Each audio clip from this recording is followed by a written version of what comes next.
بسم اللہ الرحمن الرحیم۔ ایکسپوز یونٹ کے معزز دوستو، السلام علیکم۔ ناظرین، کیا آپ نے کبھی غور کیا ہے کہ یہ بلند ترین پہاڑ جو ہم دیکھتے ہیں یہ کس لیے بنائے گئے؟ ان کا مقصد کیا ہے اور ان پہاڑوں کے نیچے کیا ہے؟ یقیناً ایسے سوال کبھی نہ کبھی آپ کے ذہن میں ضرور آئے ہوں گے۔ آج ہم انہی سوالوں کے جواب جاننے کی کوشش کریں گے اور دیکھیں گے کہ آج کی جدید سائنس اور اسلام اس کے بارے میں کیا کہتے ہیں۔ تو ویڈیو کو لائک کر کے چینل کو سبسکرائب کر لیں تاکہ آپ کو ایکسپوز یونٹ کی ویڈیوز ٹائم پہ ملتی رہیں۔ ناظرین، روئے زمین کی کئی یونیورسٹیوں میں ارتھ نامی کتاب ایک بنیادی حوالے کی کتاب کا درجہ رکھتی ہے۔ اس کتاب کے دو مصنفین میں سے ایک ڈاکٹر فرینک پریس ہیں۔ وہ سابق امریکی صدر جمی کارٹر کے سائنسی مشیر تھے اور 12 سال national academy of sciences Washington D C کے صدر رہے۔ ان کی یہ کتاب کہتی ہے کہ پہاڑوں کی جڑیں ہوتی ہیں اور ان کا مقصد زمین کو تھامنا ہوتا ہے، یعنی قابو کرنا ہوتا ہے۔ پہاڑوں کی یہ جڑیں پوشیدہ ہوتی ہیں، یعنی چھپی ہوئی ہوتی ہیں۔ یہ جڑیں زمین کی گہرائی میں اتری ہوئی ہیں اور پہاڑوں کے لیے ان کی حیثیت یوں ہے جیسے میخیں گڑی ہوئی ہوں جو زمین کو مضبوطی اور استحکام عطا کرتی ہیں۔ جبکہ اسلام کی الہامی کتاب قرآن پاک میں پہاڑوں کے متعلق یہ بات صدیوں پہلے بتا دی گئی کہ وہ میخوں کی طرح زمین میں گڑے ہوئے ہیں۔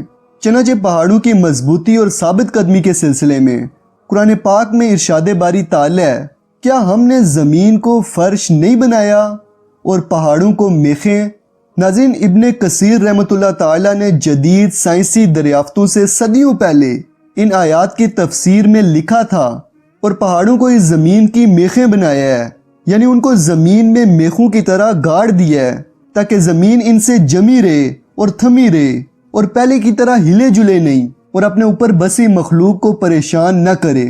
دوستو، موجودہ عرضی سائنس نے ثابت کیا ہے کہ پہاڑ سطح زمین کے نیچے گہری جڑیں رکھتے ہیں اور یہ جڑیں سطح زمین پر ان کی بلندی سے کئی گنا زیادہ گہرائی میں اتری ہوئی ہیں۔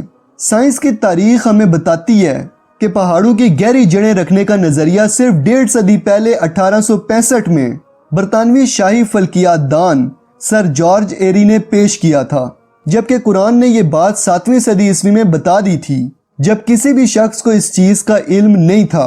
ناظرین، آج کی جدید سائنس کہتی ہے کہ پہاڑ کرسٹ آف دی ارتھ کو مستحکم بنانے میں اہم کردار ادا کرتے ہیں۔ وہ زمین کو ہلنے سے روکتے ہیں، جبکہ آج سے 1450 سال پہلے اللہ پاک نے قرآن میں فرما دیا تھا اور اس نے زمین میں پہاڑ گاڑ دیے تاکہ وہ تمہیں ہلا نہ دے۔